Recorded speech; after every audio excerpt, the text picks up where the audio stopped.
Supreme court के advocate भाई शादाब खान, राष्ट्रीय महासचिव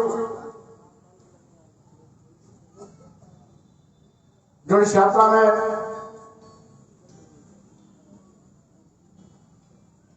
बड़ी मुस्तैदी से अभी मिलाते हैं जरा हमारे दूसरे राष्ट्रीय उपाध्यक्ष जिसको आप आज से नहीं इस जनपद में बच्चा बच्चा जानता है, विद्रोही गणपत राम मौर्य जी, वो भी आज के कार्यक्रम में मौजूद। ये राष्ट्रीय महासचिव के रूप में हमारे बीच के साथ चल रहे हैं भाई जुबैर चौधरी जी, राष्ट्रीय सचिव जो यात्रा में कल से ही साथ चल रहे हैं भाई उपेंद्र गौतम जी, साथ ही साथ हमारे प्रदेश प्रवक्ता और प्रदेश महासचिव अम्बेडकर है भाई श्री राम मौर्य जी भी साथ में चल रहे हैं।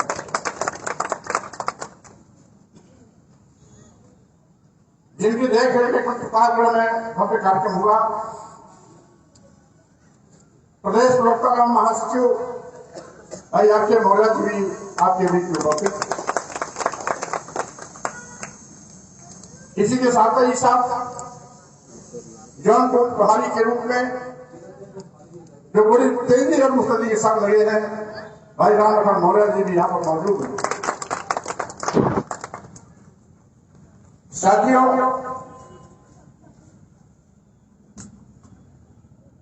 आज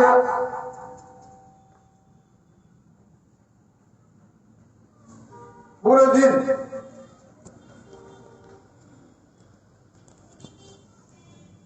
प्रयागराज के प्रमुख स्थानों से होते हुए गोपीगंज, भदोही, ज्ञानपुर होते हुए खमरिया तक की यात्रा तय करनी है। कल मिर्जापुर और सोनभद्र में पूरा समय जाएगा और उसके बाद सोनभद्र से वापसी में जो मिर्जापुर का अवशेष भाग है परिहान छानवे होते हुए कोराव, मेला, दक्षिणा होते हुए इलाहाबाद वापसी होगी। रात में शाम भी उसमें इलाहाबाद में होगी। इस तरीके से पहले चरण का कार्यक्रम है। पूरे उत्तर प्रदेश को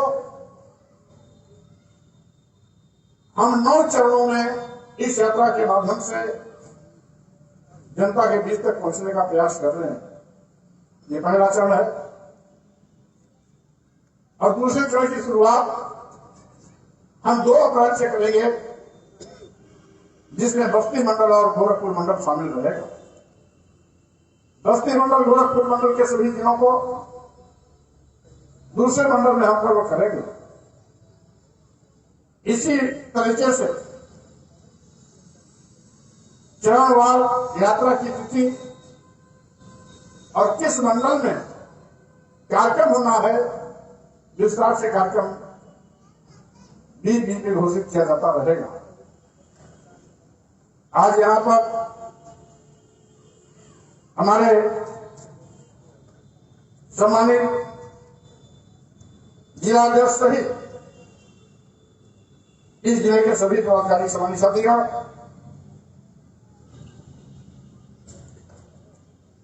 तो मैं धन्यवाद देता हूं कि सीमा प्राप्त सभी लोगों ने स्वागत करने के बाद बीच में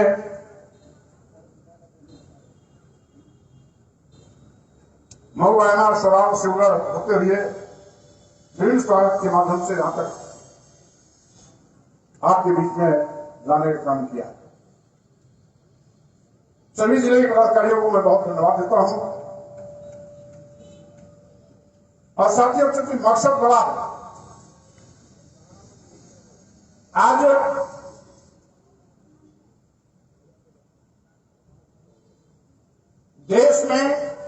भाजपा सरकार आई है,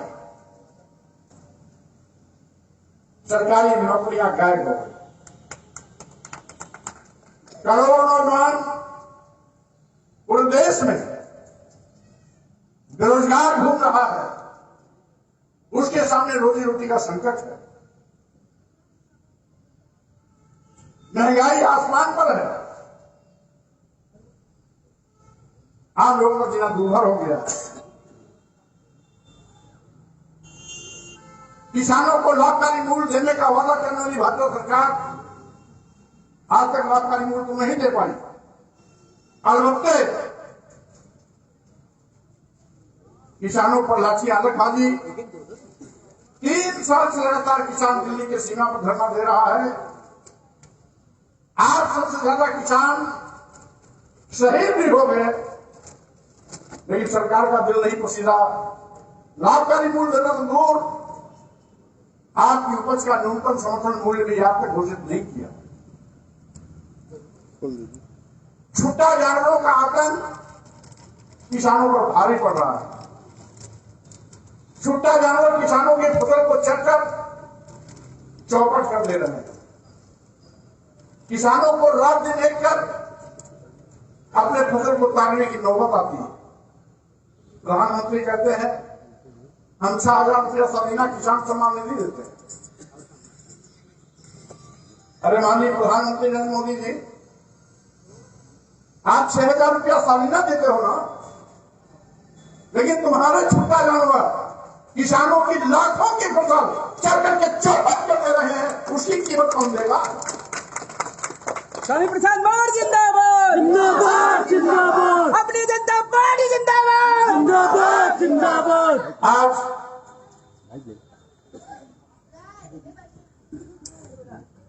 अनुसूचित जाति जनजाति और पिछड़ों का जो आरक्षण है वो खत्म हो रहा है, शून्य किया जा रहा है। अनिल अरोड़ा ने भर्ती आई, बैकवर्ड शेड्यूल कास्ट के जितने पद थे उनके अभ्यर्थियों के आगे लिख दिया गया नॉट फाउंड सुटेबल। एनएफएस करके उन सारे पदों को खाली रख अपने चहेतों को बैठा दिया। ईडब्ल्यूएस को, जिसको 10% आरक्षण है, उसको 45% सीट दी जा रही है, और एससी एसटी ओबीसी को दूध की मक्खी का दरकिनार बाहर कर दिया जा रहा है। यही नहीं, महंगी शिक्षा के माध्यम से गांव के गरीब मजदूर किसान के बेटे बेटियों को उच्च शिक्षा लेने से वंचित किया जा रहा है। शिक्षा इतनी महंगी करती जा रही है कि आम लोगों के बच्चे उच्च शिक्षा ले ही नहीं पाएंगे। जब उच्च शिक्षा नहीं ले पाएंगे तो IAS, IPS, PCS, PCSJ, doctor, professor, scientist कैसे बनेंगे? सरकारी होने पर कैसे जाएंगे? इसीलिए इनकी पॉलिसी है कि इनको उच्च शिक्षा से वंचित करो। यही नहीं, आज इस देश में 80 करोड़ लोग गरीब, लाचार और बेबस है। प्रधानमंत्री अपनी पीठ पर कहते हैं हम 80 करोड़ लोगों को 5 किलो 10 किलो चावल देते हैं। लानत है अच्छी सरकार पर, जिसकी हुकूमत में 80 करोड़ लोग गरीब हो, लाचार हो, जिनकी जिंदगी 5 किलो 10 किलो चावल तक सिमट गई हो, वो सरकार निकम्मी है, इसको रखने का अधिकार नहीं। आज हम लोग सरकार होती थी, पहले सरकारी अस्पतालों में 1 रुपया 2 रुपया का पर्चा बनता था। 6 महीना, 3 महीना, 4 महीना आवश्यकता अनुसार रोजमर्रा की दवाइयां गरीबों को निःशुल्क मिला करती थी। आज अस्पताल में आप जाओ, पर्ची में दवा ले जाएगा, जाके बात खरीदो। अस्पताल में दवा नहीं, अभी योगी की सरकार ने इस उत्तर प्रदेश में 27,000 प्राथमिक विद्यालय बंद किए हैं। ये निकम्मापन नहीं है, लेकिन 27,000 स्कूल बंद हुए, यानी 27,000 स्कूलों में जो सरकारी नौकरी पाने वाले अध्यापक थे उनकी नौकरी गई। सरकार के निकम्मापन के चलते प्राथमिक विद्यालय बंद हो रहे हैं, अस्पतालों से दवा गायब हो रही है, महंगी शिक्षा के चलते गरीब के बच्चे शिक्षा नहीं पा रहे हैं, नौजवान पढ़ लिख करके घूम रहे हैं, बेरोजगार हैं, नौकरी नहीं मिल रही, SC ST OBC का आरक्षण खत्म हो रहा है। माननीय प्रधानमंत्री जी कहते हैं जब चुनाव लड़ते हैं, जब चुनाव लड़ते कहते हैं हम पिछड़े हैं, इसलिए ऊंची जात के लोग हमको गरियाते हैं, पिछड़ा करके वोट देंगे। लेकिन जब जातिवाद जनगणना करा करके मांग किया करता है कि आबादी के अनुपात से सबको आरक्षण दे दो, हमें कोई आपत्ति नहीं, हमारी भी आबादी का जनगणना कराओ। अगर पिछड़ों की आबादी जो भी आती है जनगणना में, और पूरा का पूरा आरक्षण पिछड़ों को मिलना चाहिए, SC को मिलना चाहिए, SC को मिलना चाहिए। जिंदाबाद जिंदाबाद जिंदाबाद जिंदाबाद जिंदाबाद। मेरे साथियों, इस पर चर्चा न हो, बेरोजगारी पर चर्चा न हो, महंगाई पर चर्चा न हो, किसान समस्या पर चर्चा न हो, महंगी शिक्षा पर चर्चा न हो, छुट्टा जानवरों द्वारा फसल चलने की विषय पर चर्चा न हो, अस्पतालों में दवा नदारत है, इस पर चर्चा न हो।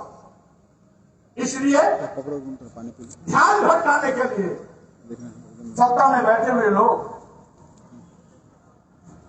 बड़ी चालाकी से हमारी आंख में धूल झोंकते हैं। क्या कह करके? हिंदू मुस्लिम, हिंदू मुस्लिम, हिंदू मुस्लिम, मस्जिद मंदिर, मस्जिद मंदिर, मस्जिद मंदिर। मैं कहना चाहता हूं, मोदी जी, योगी जी के पहले क्या इस देश में मुसलमान और हिंदू नहीं रहते थे क्या? उसमें कोई वार नहीं होता था, उसमें तो मस्जिद मंदिर का मामला नहीं होता था। ये केवल आपका ध्यान भटकाने के लिए किया जा रहा है। आप अपने बेटे बेटी को नौकरी की मांग न कर सको, सस्ती पढ़ाई की मांग न कर सको, रोजगार, नौजवान रोजगार की मांग न कर सके, इसे सब उलझाए रखो, हिंदू मुस्लिम, हिंदू मुस्लिम, हिंदू मुस्लिम। और हमारे भी लोग भोले भाले हैं, सीधे साधे हैं, वो हिंदू बनने के चक्कर में अपना सर कटाने के लिए तैयार है। चुल्लू भर पानी में डूब के मरना चाहिए। आप हिंदू बन करके अपने बेटे बेटियों की नौकरी छीनवा रहे हो, आरक्षण खत्म करवा रहे हो, किसानों पर जुर्माना करवा रहे हो। आपको न्यूनतम समर्थन मूल्य की घोषणा नहीं हो रही है, इसकी चिंता नहीं है, आपको हिंदू बनने की चिंता है। अरे भाई, हिंदूवाद पैदा हुआ क्या? पहले भी था। इस देश में 1100 साल तक मुस्लिम शासक थे, तब तो हिंदू को खतरा नहीं था। आज मोदी जी प्रधानमंत्री हैं, योगी जी मुख्यमंत्री हैं, तो मोदी जी योगी के राज्य में हिंदुओं पर खतरा कैसे हो गया? अपने आप में समझने की आवश्यकता है।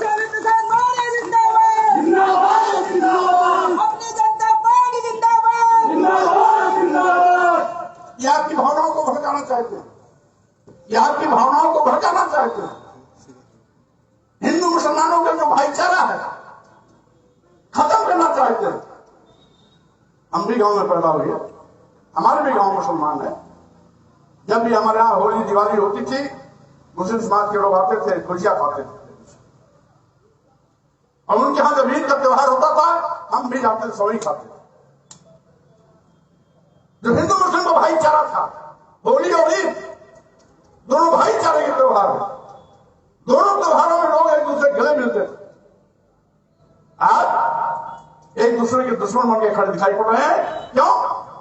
ये मोदी जी, योगी जी और भाजपा सरकार की चाल है। इस साथियों, ये धोखे से सावधान हो जाओ, इस धोखे से सावधान हो जाओ। और इसीलिए मैं कहना चाहता हूं, ये चर्चा करेंगे कभी औरंगजेब को लाएंगे, कभी हिंदू मुसलमान का ठंडा चलाएंगे, कभी मस्जिद में मंदिर खोजेंगे। इनको शायद ये नहीं पता, मस्जिद में मंदिर खोदने का नाटक और ढोंग बंद करो। हम जानते हैं, पढ़े लिखे, इतिहास की जानकारी है। जितने भी इस देश में बड़े बड़े हिंदू के मंदिर हैं, वो पहले बौद्ध मठ थे, हमारे पुरखों के वो मठ थे, तथा बुद्ध का वो मठ था। सबको आपने कब्जा किया। क्या मैं जानता नहीं क्या? आज भी बोध गया पर आपकी नजर लगी हुई है। आखिर बोध गया जो बौद्धों का तीर्थ स्थल है, तो उसमें ब्राह्मणों को घुसने की क्या आवश्यकता? इसलिए उसको भी आपकी नजर नहीं है। इसीलिए मैं कहना चाहता हूं साथियों, ये सरकार देश की दुश्मन है, नौजवानों की दुश्मन है, किसानों की दुश्मन है, गरीबों की दुश्मन है, दलित आदिवासी पिछड़ों की दुश्मन है। इसलिए आपको इसे सावधान रहना। ये हिंदू धर्म की हितैषी नहीं, लेकिन हिंदू मुसलमानों को लड़ा करके आपस में ये खून खराबा कराना चाहते हैं, भाईचारा को कत्लेआम कराना चाहते हैं। इंसानियत का कत्लेआम कराकर सत्ता में बने रहने की इनकी नाम एक कोशिश है, इसको समझना होगा। और इसीलिए पूरे प्रदेश में अपनी मैंने इस यात्रा के माध्यम से आप लोगों के बीच पहुंचने का निर्णय लिया। हमारी जो मांगे हैं इस पर्चे में नीचे दी गई। पहली चीज, संविधान की कसम खा लेने प्रधानमंत्री मुख्यमंत्री जी आज संविधान की व्यवस्था के साथ खिलवाड़ कर रहे हैं। संविधान विरोधी, संविधान खत्म करने का मामला है। इसीलिए भारतीय संविधान के अनुच्छेद 15(4)(16)(4) के तहत जो अनुसूचित जाति जनजाति को आरक्षण दिया गया है, एक एक करके उस आरक्षण को खत्म करना है। भारतीय संविधान के अनुच्छेद 340 के अंतर्गत जो पिछड़ों को आरक्षण मिला है, उस आरक्षण पर भी लीपापोती कर रहे हैं। यही नहीं, आज graduate, post graduate, BTech, MBA, BBA यानी हायर एजुकेशन लेने वाले लड़के ज्यादा ठोकरे खा रहे हैं। नौकरी से कहीं उनका कहीं मिलने वाला ही नहीं। तो इसीलिए मैंने मांग किया कि रोजगार, नौजवानों को रोजगार दो, और जब तक रोजगार नहीं देते हो तब तक उनको बेरोजगारी भत्ता देने का काम करो।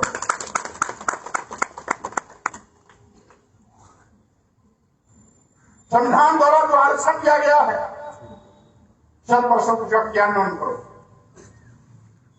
अपने चहेतों को रेवड़ी बांध बांध करके सारे पदों पर बैठाने का पाप बंद करो। रीजनल एंट्री के नाम पर प्रधानमंत्री 340 आईएएस बनाए। 340 आईएएस में एक भी शेड्यूल कास्ट का व्यक्ति नहीं, एक भी शेड्यूल ट्राइब्स का व्यक्ति नहीं, एक भी बैकवर्ड कास्ट का व्यक्ति नहीं। मैं पूछना चाहता हूं, आप तो कहते हो हम गरीबों को जानते हैं, क्या शेड्यूल कास्ट का आदमी गरीब नहीं है क्या? क्या शेड्यूल आदिवासी गरीब नहीं है क्या? क्या बैकवर्ड गरीब नहीं है क्या? क्या आपके गरीबी की रेखा में अदानी आते हैं, अंबानी आते हैं क्या? अभी आपको मालूम होगा कुछ दिन पहले 45,000 करोड़ रुपया अदानी और अंबानी का इन्होंने कर्जा माफ किया। कुछ में 2-3 और, लेकिन देश के किसानों के कर्जा माफ करने की बात करिए, जिनकी नानी मर जाती है और कहते हैं हमारे पास पैसा नहीं, खजाने में पैसा नहीं। किसानों के कर्जा, किसानों के कृषि संबंधित ऋण माफ करने के लिए पास पैसा नहीं। पढ़ने वाले बच्चों को छात्रवृत्ति के लिए, प्रतिपूर्ति के लिए पैसा इनके पास नहीं। नौजवानों को नौकरी देने के लिए इनके पास पैसा नहीं। लेकिन अदानी अंबानी का 45 लाख करोड़ रुपया कर्जा माफ करने के पास इनका पैसा है। ये तो सारी की सारी संपत्ति, देश की संपत्ति जो आपके खून पसीने से बनी हुई है, उसको एक एक करके बेच रहे हैं। देश के सभी बंदरगाह बेच दिए, एयरपोर्ट बेच दिया, एयर इंडिया बेच दिया, सभी रेलवे स्टेशन बेच दिए, कई दर्जन ट्रेनें भी अदानी अंबानी को दे दिया, LIC में से बड़ी संस्था दे दी। ये सभी संस्थाएं लाभ की। जिन विभागों में सरकारी नौकरी नौजवानों को मिलने की संभावना थी, आज उन विभागों को अदानी और अंबानी को परोस रहे हैं। क्या देश ऐसे बर्बाद होगा? आप लोग देखो, मैंने संकल्प लिया है, इस गूंगी बहरी अंधी नौजवान विरोधी, गरीब विरोधी, मजदूर विरोधी, दलित विरोधी, आदिवासी विरोधी, पिछड़ा विरोधी, किसान विरोधी सरकार को 2027 में उखाड़ फेंकना है उत्तर प्रदेश से। जिंदाबाद जिंदाबाद जिंदाबाद जिंदाबाद जिंदाबाद, अपनी जनता पार्टी जिंदाबाद जिंदाबाद जिंदाबाद। स्वामी तुम संघर्ष करो, हम आपके साथ हैं। देखिए साथियों, माननीय प्रधानमंत्री कहते हैं 1 नेशन 1 इलेक्शन। मोदी जी किसके आगे धूल ढोकना चाहते हैं? ये डेमोक्रेटिक सिस्टम हमारे यहां है। 1952 में पार्लियामेंट असेंबली का चुनाव एक साथ हुआ था, लेकिन प्रधानमंत्री कभी पार्लियामेंट भंग कर देते हैं, मुख्यमंत्री कभी प्रदेश का सरकार भंग कर देते हैं। नतीजा हुआ कि आगे पीछे हो जाता है, फिर आगे पीछे होगा। एक साथ संभव नहीं, लेकिन जो संभव है वो आप करते नहीं। आप 1 नेशन 1 इलेक्शन के बजाय 1 नेशन 1 एजुकेशन कर दो। महाराजी से संघर्ष करो, हम आपके साथ हैं। अपनी जनता पार्टी जिंदाबाद जिंदाबाद। 1 नेशन 1 एजुकेशन कर दो तो हमें गरीब के सबको बच्चों को बराबर एक समान शिक्षा मिले। वो नहीं करो, क्योंकि आप तो गरीबों की नौकरी पर लात मार रहे हो, उनकी रोजी रोटी पर लात मार रहे हो, उनकी खेती पर लात मार रहे हो, इसलिए उनकी शिक्षा को नहीं करके उनसे वंचित कर रहे हो। आप नहीं करो। इसे साथियों, आपको आगाह करने के लिए पूरे प्रदेश के भ्रमण में निकला हुआ हूं, और मुझे विश्वास है कि इस तरीके से आपका सहयोग मिलता रहेगा। तो मैं बड़ी बात तो नहीं कर रहा हूं। आज तो मैं कहीं नींद में सोने वाली सरकार से मांग कर रहा हूं, लेकिन आप लोगों का यह जोश खरोश इसी तरीके से अगर बना रहा, ये जोश खरोश 2027 तक तूफान बन करके भाजपा सरकार को उत्तर प्रदेश से विदा करने में कामयाब होगी। जिंदाबाद जिंदाबाद। अपनी जनता पार्टी जिंदाबाद जिंदाबाद। अपनी जनता पार्टी जिंदाबाद जिंदाबाद। महाराजी संघर्ष करो, हम आपके साथ हैं।